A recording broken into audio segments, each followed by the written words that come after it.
Stefania di aver accettato il nostro invito. Grazie a te per l'invito, grazie a tutti voi che siete qui, che non è mai scontato.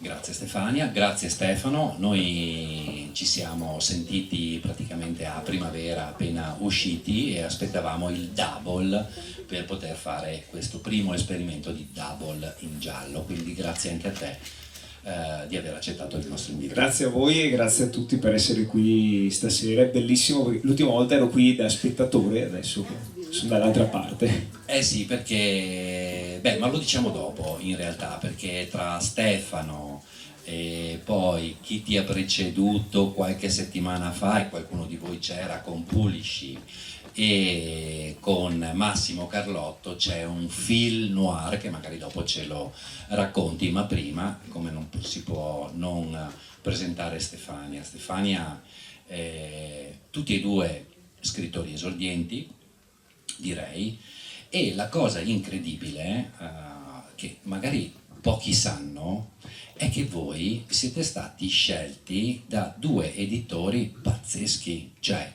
a te ha pubblicato la casa editrice che pubblica la Rowling con Harry Potter, e a te ha scelto di pubblicare e di investire la casa editrice che per prima in Italia ha scoperto il romanzo giallo nordico con Stieg Larsson, la trilogia del millennio e tantissimi altri. Quindi pensate, scrittori emergenti che in qualche modo contattano la casa editrice, leggono le bozze e dicono questo è proprio una cosa, e l'hanno scelto due case editrici a livello nazionale, quindi intanto i miei complimenti, davvero. Grazie. Grazie. Pure in mano, sai Stefano, che tanto qui adesso è un colloquio continuo. Stefania, cominciamo con te. A me, come vi dicevo prima, non piace leggere chi sei, cosa fai, mi piacerebbe sentirlo, quindi se ci racconti chi sei, cosa fai, cosa mangi, soprattutto in sto periodo. Cosa mangi la vedo un po' lunga, quindi eviterei, visto insomma che abbiamo un tempo tecnico. Allora, io mi chiamo Stefania Crepaldi, come potete vedere, e sono nella vita di tutti i giorni un editor di narrativa, per cui aiuto i romanzieri a diventare romanzieri. E questa è una cosa molto divertente perché qualcuno mi ha detto ok, giusto, perché sei passata dal lato oscuro della forza, giustamente. E io ho detto infatti, non lo so, nel senso che lo faccio da più di 10 anni, non ho mai pensato di scrivere una cosa mia. Un tecnico della scrittura quale è l'editor non deve per forza aver scritto un romanzo per essere titolato o fare appunto l'editor, anzi, però può succedere. È successo che a un certo punto mi è venuta questa idea. L'editor di mestiere regala molto spesso idee originali agli autori insomma, con cui collabora, che aiuta, e mi è venuta questa idea e ho detto sai che c'è, forse questa idea stavolta me la tengo per me. E me la sono tenuta per me, mi è venuta nel 2018, ci ho pensato tanto, nel 2020 ho scritto questo primissimo romanzo che ha vinto un torneo letterario, e non solo, come diceva prima Marco che ci ha fatto i complimenti, butto questo romanzo in questo torneo e lo vinco, insomma, e quindi vinco la prima pubblicazione, ma poi Stefano Izzo, direttore di Salani, mi chiama dicendomi ho visto il tuo personaggio, mi piace, voglio che tu ne scriva uno per noi, e lì proprio io ho detto ok, grazie, sì, non potevo dire di no, ovviamente. Chiaramente. Bene, grazie mille. Sentiamo Stefano invece da cosa fai, cosa ti piace fare e soprattutto come è nato questo libro, così magari ci racconti anche, no, il film noir che c'è. Io di lavoro faccio un lavoro particolare perché sono un operatore di strada, o meglio quelli che una volta chiamavano operatori di strada adesso hanno cambiato nome, ci hanno inglesizzato anche noi, mi chiamano operatore di outreach, che io non devo ancora capire cosa vuol dire, però diciamo l'operatore di strada io lavoro... A volte anche angeli della notte. Sì, vabbè, gli angeli della notte, quello proprio, mi si addice proprio. Vabbè, a parte quello, io lavoro per un progetto regionale regionale che si occupa di vittime di tratta e grave sfruttamento, e io mi occupo della parte del contatto su strada, quindi con persone che si prostituiscono o che sono potenzialmente sfruttate in laboratori o campi, agricoltura, ecco. E infatti quando avevo finito la scuola mi hanno detto: tu farai molta strada, mi hanno detto, infatti in effetti avevano ragione, in effetti. Grazie Stefano, però dimmi come nasce Sì, dentro la gabbia e dopo ci entriamo. Certo, allora succede che per sopperire alle frustrazioni del sociale, che è un settore tra i più pagati e ricchi di soddisfazione del mondo, ecco, giustamente. No, prego.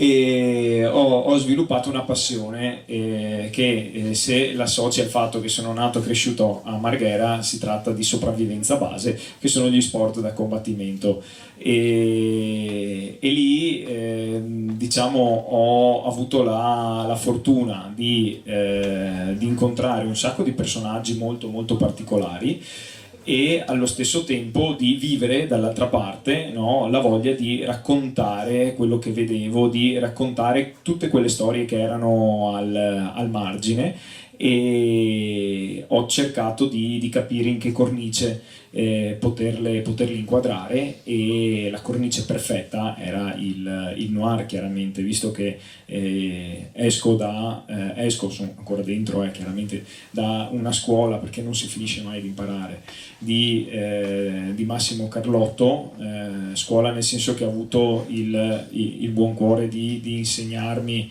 un sacco di cose, e Collettivo Sabot. esatto, e di aver avuto la fortuna di lavorare con un professionista come Pier Giorgio Pulici, insomma, che qualcuno di voi già conosce, e parlando con loro di alcune cose mi è venuta l'idea di raccontare qualcosa di diverso da un punto di vista diverso. E infatti io devo dire che adesso che so i vostri, non è che prima non li sapevo, però li ascolto e li condividiamo, adesso comincio a mettere i tasselli dove dovrebbero stare, cioè perché nasce questo libro e perché e che cosa c'è. Infatti tu prima mi dicevi una cosa, no? Che non ricordo se l'avevi detta prima, ma sicuramente a me l'hai detta, che ami la pasticceria. Quindi adesso cominciamo a entrare dentro la protagonista. Allora, due cose: perché abbiamo messo insieme, o perché ho voluto mettere insieme questi due autori? Perché entrambi i libri, entrambi i noir, i gialli, sono il tuo anche con secondo me delle pennellate arancioni, che siamo anche vicino ad Halloween, arancione nel senso, no? Perché si tende sempre a dare questi colori ai libri, no? I gialli, i noir, i rosa, i fucsia e tutto il resto. Ecco, il tuo, io direi una bella pennellata di arancione, perché c'è tanta vita, diciamo, no? Dietro a Fortunata. Allora, stavo dicendo, due libri ambientati nel Veneto, Chioggia, bellissima, La piccola Venezia, Venezia, la città più bella del mondo, poi c'è una parte di entroterra del Veneto, e poi abbiamo Marghera, The Dark Side of the Moon. A pochi chilometri dalla città più bella del mondo e dalla piccola Venezia c'è Marghera.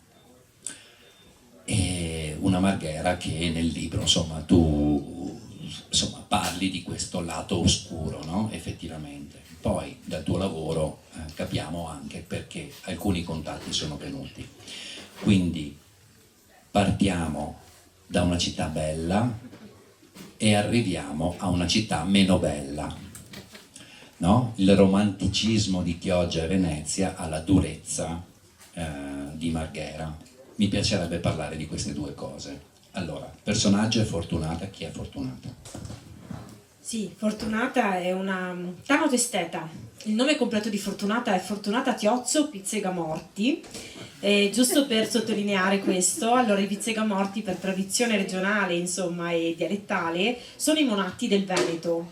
Quindi quando ci sono state le ondate di peste, sapete, le abbiamo avute anche noi ovviamente, apro parentesi, io ho una laurea in archeologia classica, quindi sono un po', non voglio allungare le cose storiche, però ecco, lo dico perché mi piacciono soprattutto queste cose.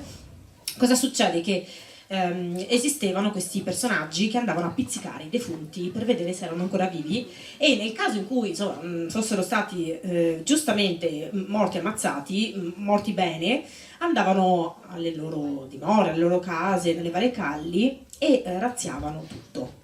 Quindi non avevano una fama molto ovviamente buona, positiva. Cosa succede? Fortunata è figlia di questo signore che si chiama Emilio Tiozzo Pizzigamorti, proprietario di una impresa di pompe funebri, orgogliosamente proprietario direi di un'impresa di pompe funebri da quasi 7 generazioni. Quindi la generazione di Fortunata sarebbe l'8ª e lui fa di tutto perché la figlia vada ad ereditare questo impero che è stato costruito negli anni. Quindi lei fa la tanato-esteta, c'è una figura professionale abbastanza recente, in Veneto esiste da una decina di anni, ed è colei che si occupa di acconciare e ridare dignità al corpo dei defunti prima di restituirli alla famiglia per l'estremo saluto. Quindi è molto brava, molto attenta al suo lavoro, però lo odia con tutta se stessa, perché ha iniziato a farlo da quando ha 15 anni, come tutte le figlie di genitori che hanno un'impresa familiare, diciamo, no? Che vengono di solito incastrate un pochino nel lavoro della famiglia, e vorrebbe tantissimo fare la pasticcera. Quindi lei vorrebbe lavorare sempre con le mani, lavorare e preparare dolci, torte, eccetera, e partecipare a questi eventi dove le persone piangono, ma piangono per la gioia e non per ovviamente la mestizia e il lutto. E questa è Fortunata. Certo che è difficile, no? Pensare alle stesse mani che mettono a posto i morti, e a volte, insomma, poi nel libro ci sono anche, infatti, anche gli attrezzi del lavoro della tanatoesteta sono completamente diversi, no? Dai bisturi degli anatomopatologi passi a questa figura nuova che nel panorama noir mancava, che mette a posto pezzi di persone, perché non ci sono mica solo quelli che muoiono di infarto, ci sono quelli di morte violenta, quindi a cui manca pezzi, e quindi no, si usano collanti, si usano cose, insomma, quindi ecco, le stesse mani che toccano questo, la sera, quando può, scappa di nascosto dall'amico Mario, no? Grande Mario, con suo anche consigliere, probabilmente è quello a cui confida un po' di più, anzi di più di sicuro, sicuramente più di che a babbo e a nonna, che si chiama Fortunata anche lei, e le stesse mani. Cosa potrebbero dire le persone, no? Che se la vedessero entrare nella pasticceria di Mario? Infatti il tabù di Fortunata è questo: tutti a Chioggia è una cittadina, però si conoscono tutti, ovviamente tutti sanno che lei è la figlia del Becchino, e quindi lei, il suo sogno è già abortito in partenza, perché o se ne va e ha un problema ad andarsene, perché lei è orfana di madre, ha perso la mamma che era molto piccola, e il padre ha solo lei come figlia ed è un uomo molto ossessivo, cioè la controlla molto, questo ricatto emotivo nei suoi confronti. Di conseguenza lei fa un po' fatica a distaccarsi dalla famiglia, da questo padre e da questa nonna che ama tantissimo, e però l'unica salvezza sua sarebbe potersene andare senza sensi di colpa da qualche altra parte e ricominciare a fare la pasticcera. In realtà non ce la fa, è molto giovane, ha 25 anni, quindi sta ancora capendo chi è o chi vorrà essere, e quindi si rifugia da Mario. Mario ha questa pasticceria in una calle ed ha questo laboratorio meraviglioso dove lei di nascosto, col favore delle tenebre, quindi di notte, entra, ovviamente dall'entrata di servizio, nessuno sa che lei va lì, e questo voleva essere un bel contrasto, cioè le mani ovviamente che sono sempre le stesse, e sono mani anche spesso rovinate da questi prodotti chimici, da questi solventi con cui lei insomma agisce durante il giorno, la notte in realtà si trasformano in strumenti che creano piccoli frammenti di voluttà, di piacere, perché la pasticceria non è altro che questo.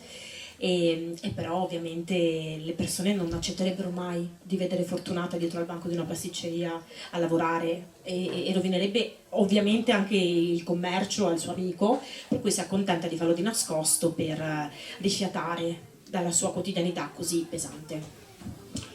Grazie, poi proseguiremo, no? Perché fin qua abbiamo dato 2 o 3 pennellate di arancione, poi però arriva il giallo, ma poi ci arriviamo. E però torniamo invece a Marghera, dove qualcuno invece, mentre alcune scelte Fortunata sta aspettando di farle, qualcuno a Marghera scelte le ha dovuto fare assolutamente per ricatto.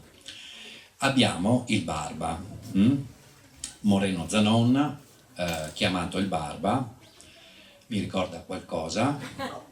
Solo la barba, solo la barba. Esatto. E lui è un campione di arti marziali miste, che tra l'altro sei uscito prima a far conoscere queste arti marziali miste, prima che ce lo facessero conoscere Zuckerberg e Musk, che vogliono combattere, no, al Colosseo. Spero non lo facciano mai, Bene. dal mio punto di vista. Perché? Perché poi ce lo spieghi che cos'è l'MMA, no? Ma chi è il Barba? Il Barba, appunto, è Moreno Zanon, è uno dei figli di Marghera, uno dei figli di quella Marghera nata a ridosso delle fabbriche del petrolchimico. Se vedete nella copertina del libro c'è uno sfondo. Lo sfondo che vedete sono proprio un'immagine tratta dagli impianti del petrolchimico di Marghera, e c'è un quartiere in modo che è sorto lì vicino, che nel corso degli anni è stato è diventato un luogo di ritrovo di varie problematiche sociali, no? Che andavano da famiglie con figli o genitori e figli che avevano problemi di droga, di alcolismo, criminalità, e diciamo la Mala del Brenta stessa usava quella zona lì un po' come rifornimento per andare a prendersi, per andare a nascondere le armi, insomma era un quartiere difficile in una città difficile, e Moreno è figlio di quel quartiere, lui e suo fratello Marco. Con un contesto del genere attorno, purtroppo un passato criminale è inevitabile, e Moreno ce l'ha, è molto ingombrante. Ha fatto una scelta quando aveva 18 anni, cioè quella di lasciarsi Marghera alle spalle, di andare oltreoceano per fare l'unica altra cosa che gli riusciva bene, cioè quella di combattere, l'altra era mettersi nei guai. E lo fa dopo una rapina avvenuta che è finita in modo tragico, una rapina fatta con il fratello, e diciamo dopo questa rapina si porta dentro un segreto troppo ingombrante per far sì che possa restare lì, e decide di lasciare tutto e andare via. Poi a un certo punto ritorna per giocarsi l'ultima carta della sua carriera, no? L'opportunità, il sogno che ha chiunque faccia il lottatore professionista, no? Cioè un incontro per il titolo, un incontro titolato. Torna e sembra che le cose possano andare anche discretamente bene, e anche perché dall'altra parte ha una forte spinta emotiva, visto che è follemente innamorato da quando è ragazzo di una donna che ha un unico difetto, cioè che è sua cognata, la compagna del fratello. E a un certo punto, per riuscire a salvare il fratello e la cognata da un ricatto di un ex appartenente alla Mala del Brenta, deve fare qualcosa che non avrebbe mai voluto fare. Allora, fermiamoci qua. Io mentre parlavi, io e Stefania ci guardavamo, perché siccome l'abbiamo apprezzato entrambi, ci stavamo guardando e ho detto: ma cacchio, dove vuole arrivare? Dove vuole arrivare? Fermati. No, però tu hai toccato dei punti interessanti. Allora abbiamo la Mala del Brenta, no? Sotto forma di Trabacchin, che è questo che gestisce un sacco di cose, un sacco di parte criminale, come hanno sempre fatto, insomma, le bande criminali. E in questo caso al posto di, ecco perché vi dicevo le altre volte che qui siamo di fronte anche a due gialli un po' diversi. Allora, nei gialli sempre, nei noir spesso, abbiamo dentro droga e sesso. Che sia a livello di prostituzione, che sia a livello di sesso in qualche modo violento. Ecco, qui sì c'è qualcosa, ma non è così evidente. Avete scelto entrambi di fare scelte diverse. In questo caso, dobbiamo dirlo, nel caso del Barba, la scelta è quella di combattimenti violenti, che lui deve fare, non svegliamo perché. Ma prima di passare a Stefania, io volevo capire da te, perché ci sono dei passaggi che, cioè, devi conoscerla molto bene questa tecnica, perché anche perché lui sono combattimenti clandestini, no? Nel famoso combat circus. E cosa succede in questi combattimenti senza giudice e senza regole? Il mondo dei combattimenti clandestini è strettamente collegato a un altro, che è quello delle scommesse clandestine. Non so se vi torna in questi giorni nelle cronache, no? Queste cose. E purtroppo quando c'è questo binomio, combattimenti clandestini e scommesse clandestine, la frittata è fatta, nel senso che c'è un mix esplosivo dove appunto la salute degli atleti, che nei circuiti regolari dovrebbe essere al primo posto, lì viene messa all'ultimo. Ma questi incontri organizzati da Paolo Trabacchin avvengono perché lui a un certo punto ha capito una cosa fondamentale, cioè lui una volta faceva combattere i cani, faceva combattere i pitbull. A un certo punto capisce che dal punto di vista penale gli conveniva di più far combattere le persone, perché aveva più rischio a far combattere gli animali rispetto a far combattere le persone. Quindi cosa fa? Va a cercarsi dei pitbull umani tra le persone, tra una determinata categoria di persone che sono i migranti. Va a cercare quelli che hanno le storie più difficili, quelli che sono nati in contesti dove il diritto di sopravvivere te lo devi guadagnare ogni giorno, e gli chiude dentro una gabbia, appunto con il Barba, anche se loro sono mossi, diciamo, da una motivazione completamente diversa da quella del nostro Moreno.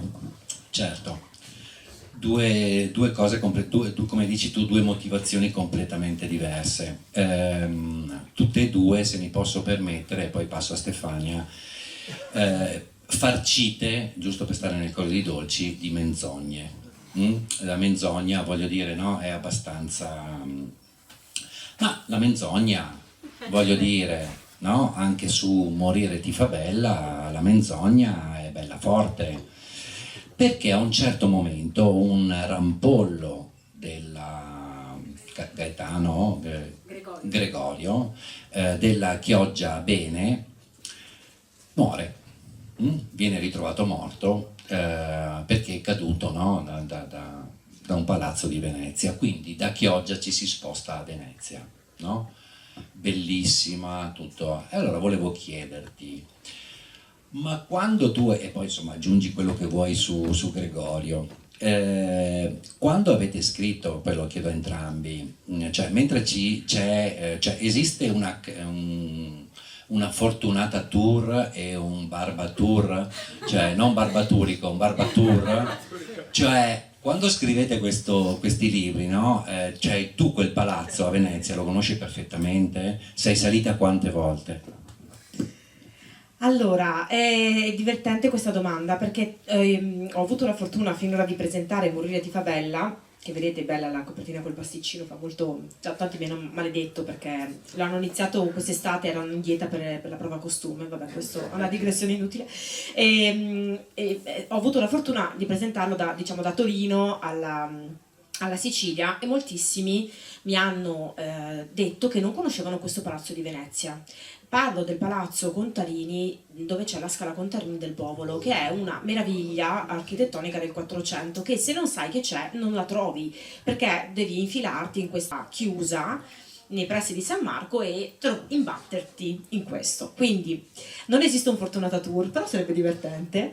Però io sono una persona, adesso insomma mi chiamano signora, mi fa molto ridere, ma quando ero ragazza sono figlia di fornai. E cosa succede? I fornai lavorano sempre, di notte, di giorno, miei lavoravano sempre, non si poteva mandare da nessuna parte. Poi sono la quarta figlia e quindi cosa è successo? A un certo punto ho detto io vorrei andare all'università, ma mi sa che è meglio che inizi un po' a lavorare perché i soldi no, ok. Quindi io a 15 anni inizio a lavorare il fine settimana mentre mi sto diplomando e quindi non andavo da nessuna parte e sono rimasta con la voglia di viaggiare fino ai miei 19 quando sono andata all'università e ho iniziato a fare l'archeologa, quindi ho girato molto. Cosa succede? Che con quella nuova consapevolezza e anche forse la possibilità economica di girare un po' di più, lavorando comunque anche all'università, sempre nell'ambito della ristorazione, motivo per cui pasticceria, dolci e cose varie sono in questo romanzo, io torno in queste zone. Io mi sono laureata a Pisa, mi sono trasferita a Pisa, mi sono laureata lì, però quando tornavo a casa ogni tanto prendevo questo treno e andavo a Venezia e mi perdevo a Venezia, proprio con l'intento di vederla nei punti meno turistici, nei momenti tipo adesso, ottobre-novembre, meno frequentati dai turisti, quindi più liberi, e me la godevo proprio. E questo mi è rimasto, questa libertà di movimento di Venezia, l'ho messa all'interno del romanzo. Io ho sofferto tanto non poter viaggiare, e ho sempre pensato che se avessi un domani scritto qualcosa avrei cercato in tutti i modi di descrivere i posti come per una persona che magari non ci poteva fisicamente andare. Quindi ho cercato di fare del mio meglio per rendere vivido il contesto e parto da Chioggia perché Chioggia è tremendamente vicina a casa mia, cioè è a 20 km da dove abito e quindi era la meta più facile da raggiungere anche quando ero più squattrinata e quindi la conosco abbastanza bene. Quindi sì, certo, conosco bene entrambe le location, diciamo, anche se ammetto che essendo io nata e cresciuta vicino, forse non l'ho apprezzata mai molto fino a quando non sono diventata grande e come tutti, e sono andata via e poi sono tornata. E soprattutto, devo dire la sincera verità, quando ho avuto la fortuna di incontrare un ragazzo che adesso è mio marito, che è pugliese, e la prima volta che ha visto Chioggia mi ha detto è bellissima, qui ci starebbe bene un giallo, perché non lo scrivi tu? Io ho detto ma cosa dici?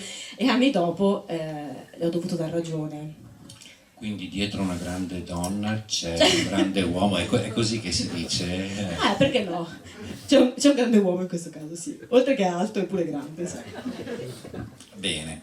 E mentre appunto il barbatore... E soprattutto che dà ragione al marito, quindi vale doppio. Che si questo. metta agli atti. Che si metta agli atti, bene, siamo anche registrati, quindi perfetto. Mentre il Barbatur, no? Il Barbatur è un... Io ho conosciuto alcuni posti di Marghera, ce n'è uno in particolare che non pensavo, perché tra capannoni, tra strade in cui binari passano vicino, tra bar trasandati fatta insomma di cose eccetera, c'è anche un altro posticino che mi piaceva dove lui andava ad ascoltare musica piuttosto che bersi una birra con gli amici o con Lili, che è appunto la compagna, la sua compagna, ma ancora non lo sa Marco che mentre Marco è in carcere lui, non dico se la fa perché è brutto, ma sta con la sua moglie perché non sono ancora separati, quindi sta con la cogna, insomma ecco così, no? E c'è un posticino carino. Ecco, ci parli invece di questo tuo piccolo Barbatur, perché poi... Sì. Diciamo che già un gruppo di lettura di una biblioteca, la biblioteca di Spinea, mi ha chiesto di fare il tour ed è un gruppo formato diciamo da lettrici e lettori molto, molto forti e mi hanno detto no, andiamo a fare il tour del Barba in tutti i posti. Io ho detto sì, ma cioè sono posti, cioè sono postacci certi, insomma, dal porto a robe così, fa no, ma cioè, no, quindi cioè, ho questa comitiva di signore, la maggior parte, c'è un solo uomo, credo, due forse nel gruppo di lettura, che mi hanno chiesto, e quindi andrò in giro probabilmente un giorno, anche perché tutti i posti di cui parlo nel romanzo esistono davvero, quindi anche i posti dove va a mangiare ci sono tutti, da Bottazzo in centro, a Marghera, le mozzarelle in carrozza, e poi c'è il Forte, no? Che credo che sia il posto dove dicevi tu, che è Forte Marghera, è uno dei 18 avamposti militari che sono stati fatti, sono stati costruiti attorno alla laguna di Venezia nel 1800, guardo l'archeologo, un aiuto, credo 1800, giusto? Se non sbaglio. 1800, secondo me non sbagli mai. Ecco, esatto. Vai dal 1500 al 1800 stai tranquillo, E via, che costruito un sacco di roba. Li becco tutti, ed è un posto... Il consumo del territorio del 500 all'800 è stato un consumo di di tutto, territorio. è un'impennata, ed è un posto molto bello perché ha un significato particolare, cioè un posto che prima era dedicato prima alla guerra, poi a ospitare un esercito, adesso è diventato un posto dove dove la cittadinanza va a passare il fine settimana, appunto, ci sono concerti, ci sono manifestazioni culturali, ci sono delle osterie dentro, e quindi a me piaceva molto questo, anche perché è una cornice bellissima, no?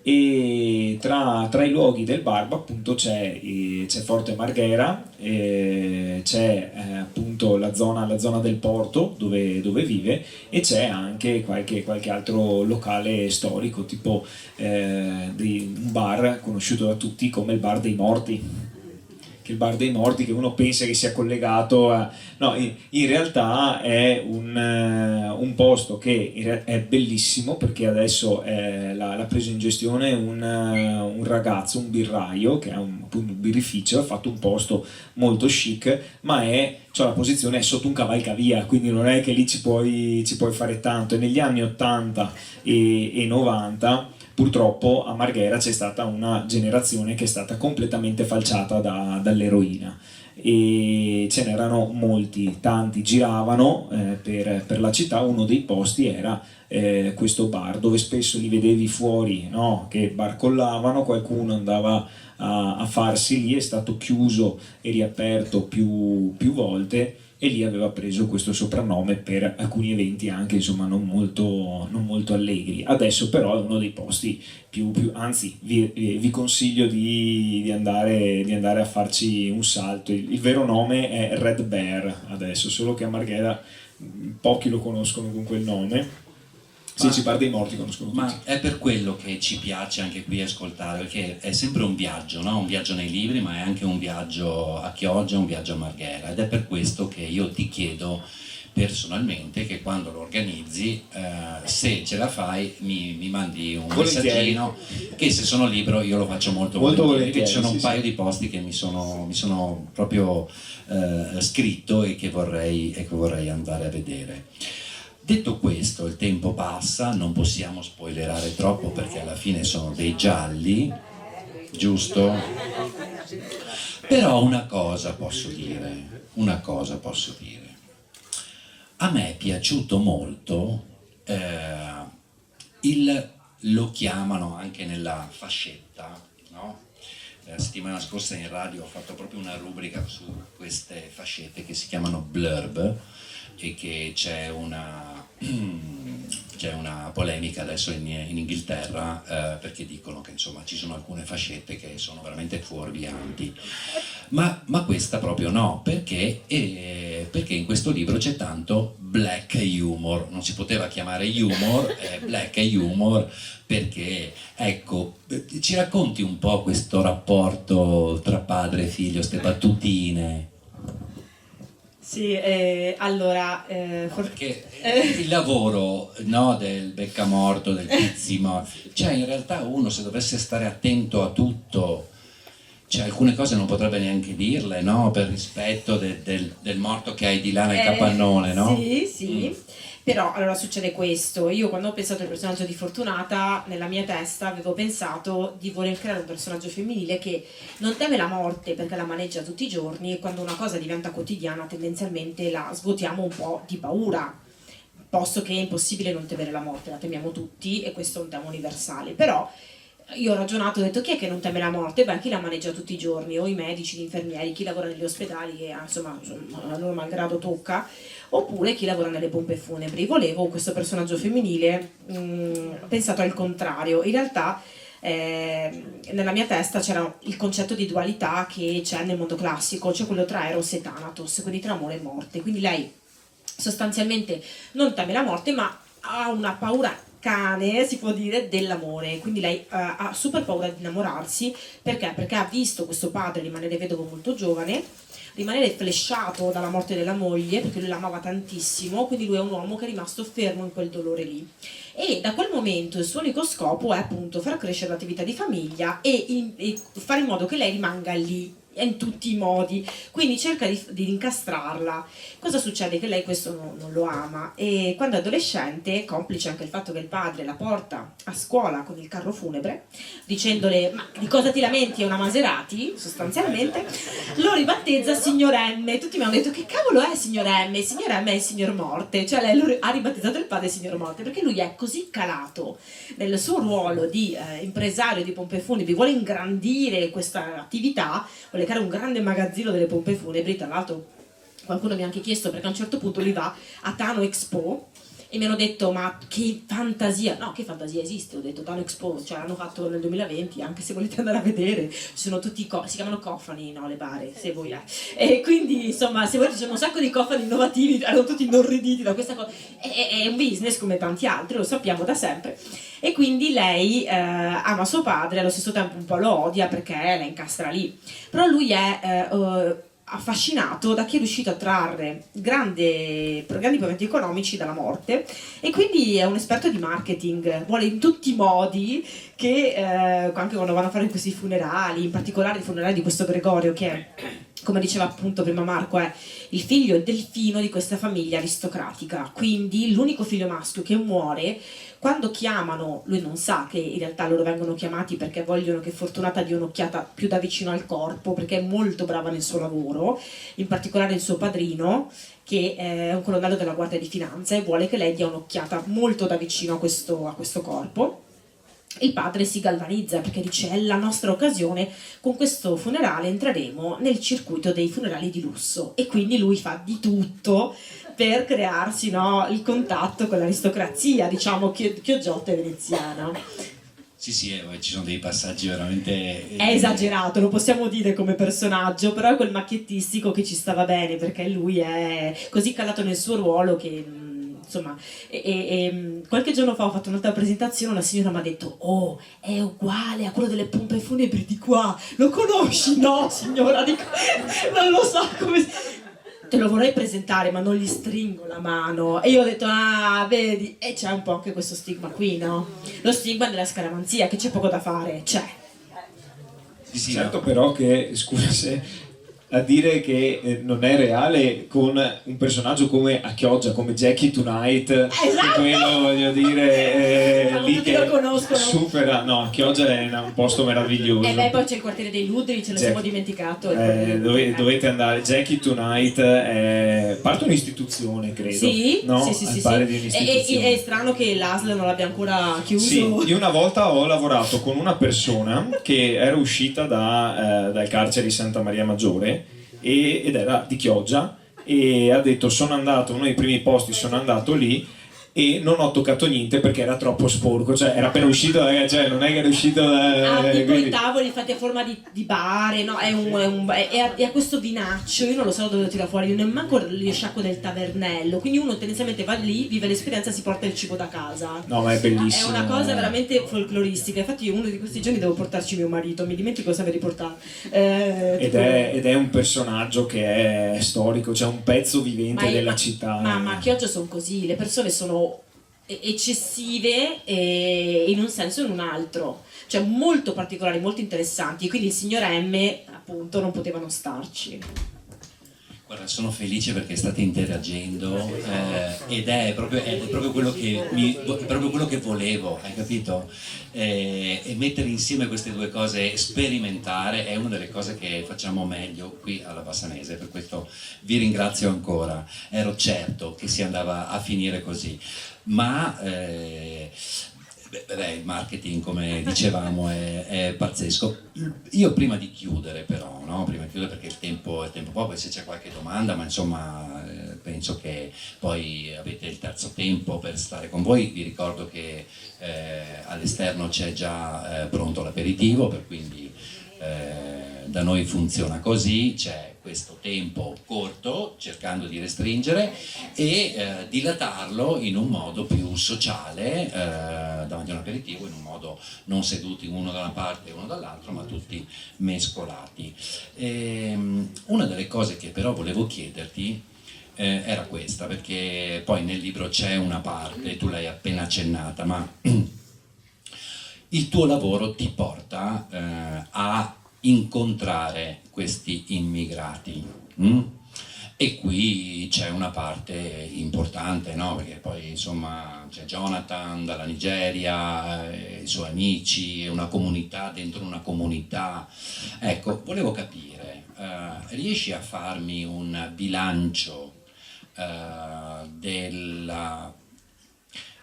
vero modo in cui si dovrebbe non fare, cioè fare che ci siano queste comunità ma che non siano chiuse dentro questi cancelli?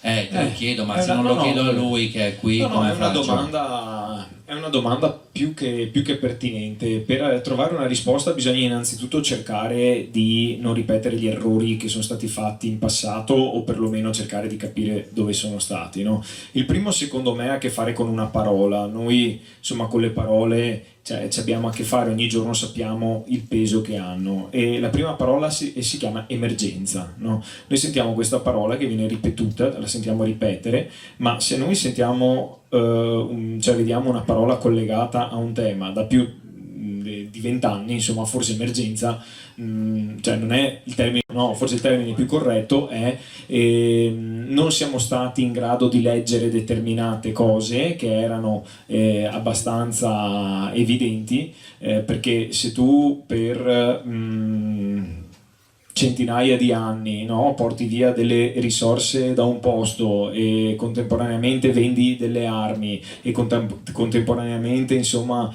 cerchi di mettere al potere qualcuno perché è quello che dà le concessioni alle tue multinazionali, prima o dopo una reazioncina per dire che le persone iniziano a fare la stessa rotta che facevano le merci, che hanno fatto le merci, forse qualche segnale era arrivato, quindi chiamarla emergenza una roba che è lì e che arrivano da più di 20 anni così non è proprio corretto.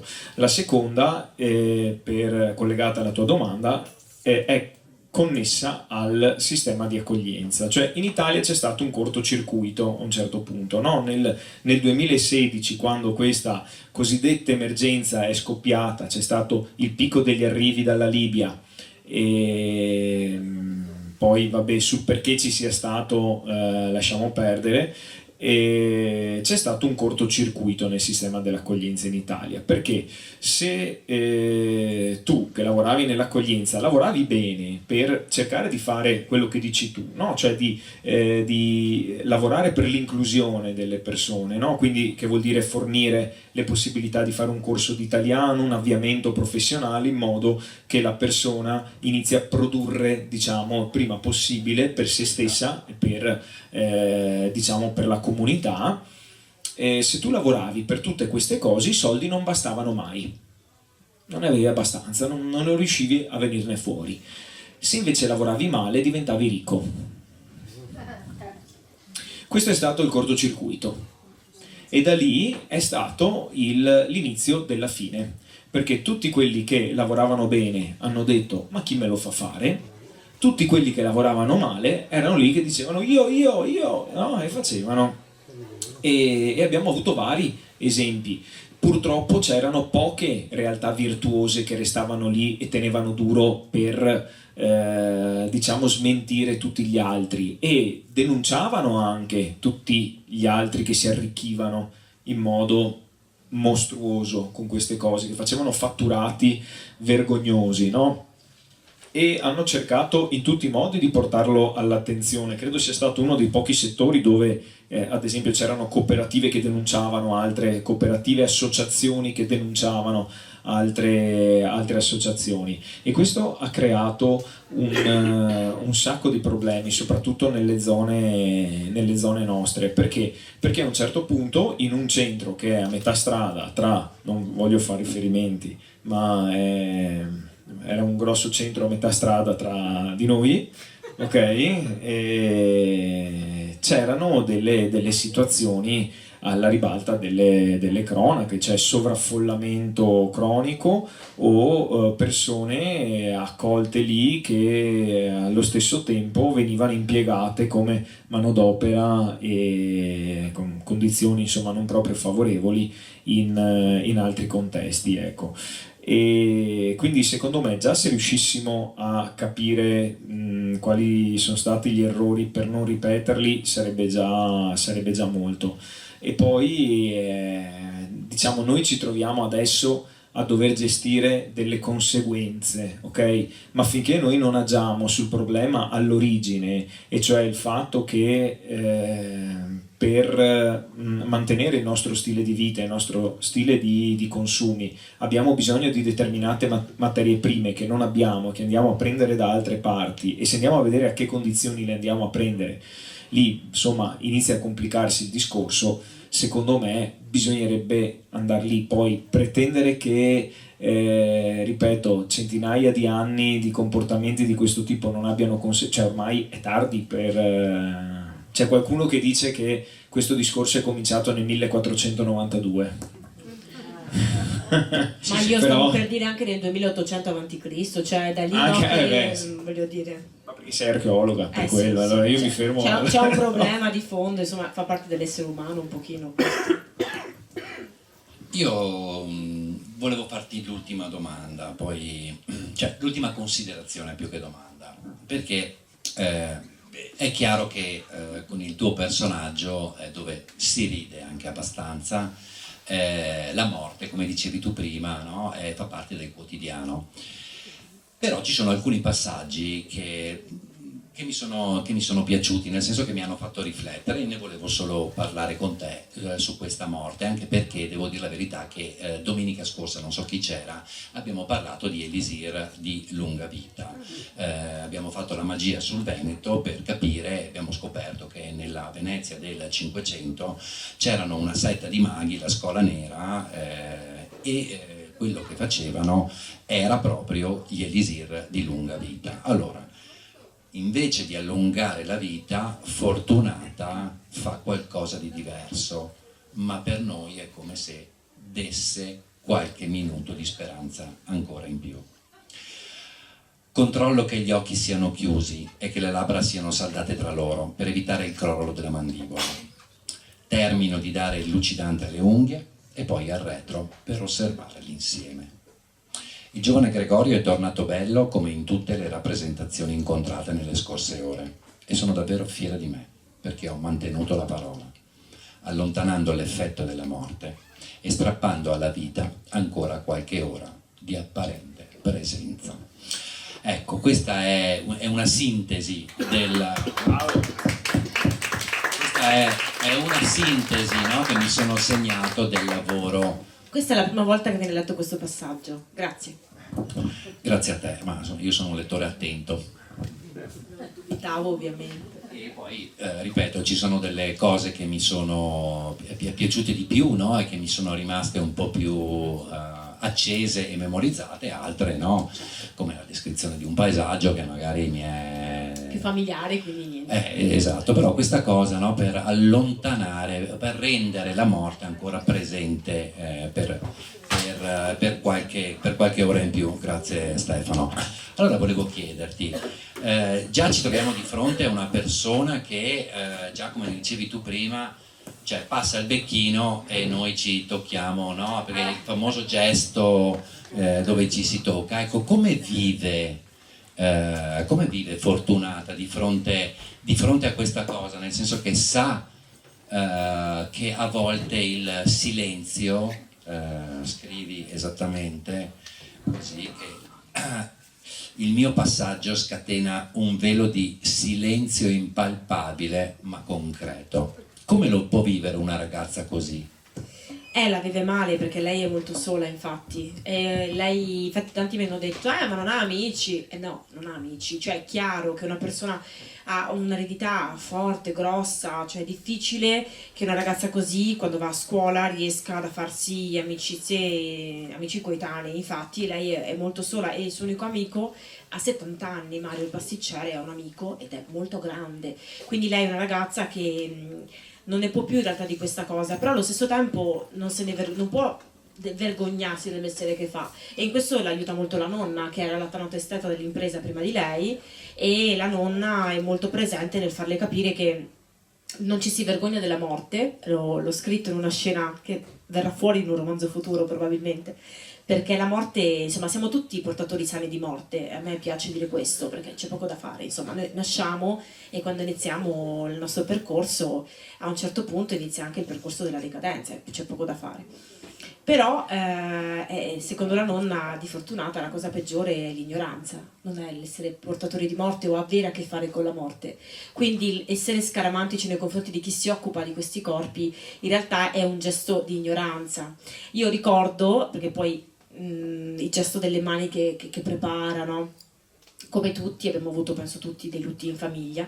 Io in particolare ho avuto un lutto di una delle mie nonne che io ho amato tantissimo, e ricordo perfettamente le mani di questa signora che la preparavano. È morta molto prima che mi venisse in mente questo romanzo, però quando l'ho scritto mi sono ricordata di questa signora e ricordo che non ricordo la sua faccia, io non ricordo il volto, però ricordo la cura e l'amore che lei ha messo nel toccare questa estranea e le domande che mi ha fatto, perché ero lì, l'avevo assistita fino alla fine, quindi mi ha chiesto ma che tipo era, cosa faceva, per prepararla e non far sì che fosse strana da guardare per noi della famiglia dopo il trapasso. Quindi questa cosa mi ha fortemente anche fatto cambiare l'atteggiamento nei confronti anche del carro funebre, delle persone che lo fanno di mestiere, cosa che prima anche, sì, per ignoranza, per abitudine, tutti facciamo gesti più o meno equivoci, no? Quando...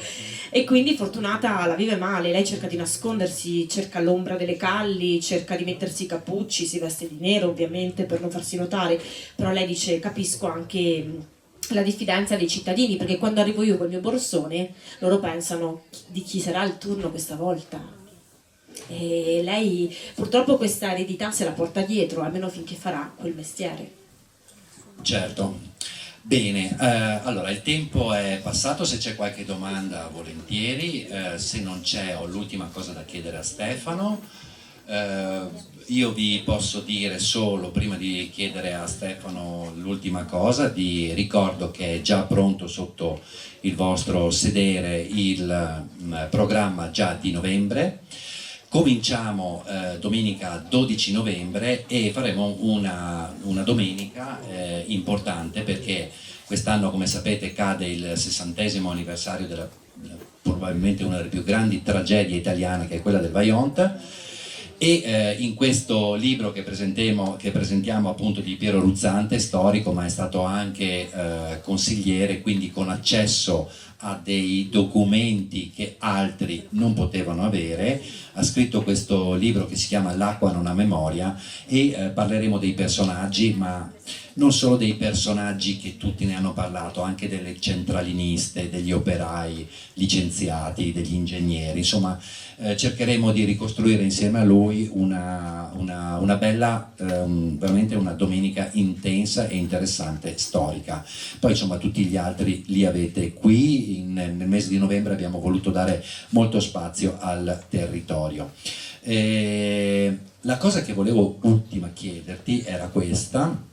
Intanto vi consiglio di leggerli, adesso abbiamo tempo, un po' più di più, magari con questo fine settimana dei morti, giusto, no, per stare in tema, magari abbiamo un giorno in più, insomma secondo me sono due libri che hanno solo alcuni punti di contatto, poi sono di generi completamente diversi, uno più dark, l'altro più humor, però insomma c'è uno humor rosa arancione che racconta, e però è un bel personaggio, mi piace, anche perché possiamo solo svelarlo, no, non lo sveliamo, ha una dote, lei ha anche un'altra dote fortunata, ma questa ce la teniamo per noi. A un certo momento tu prima parlavi di scommesse, no? Perché se ci sono gli incontri clandestini, per forza ci devono essere le scommesse clandestine. Ma c'è un popolo di cui non sappiamo dove vanno, dove muoiono, dove vanno a curarsi, se muoiono, se hanno l'elisir di lunga vita, chi sono? Sì, allora al Combat Circus, che è questo circuito, no, di combattimenti che vengono fatti all'interno di una fabbrica abbandonata che esiste davvero a Marghera, la ex Sirma, e gli spettatori, quelli che scommettono, quelli che portano avanti, diciamo, che fanno sì che Trabacchin si arricchisca, sono i cinesi, appunto.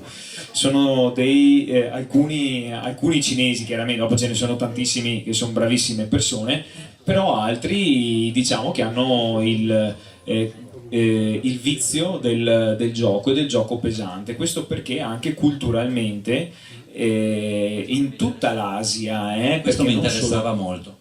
in Cina, ma la parte delle scommesse è un momento di socialità. È un momento di socialità e di affermazione anche del proprio ruolo all'interno, no? Del gruppo.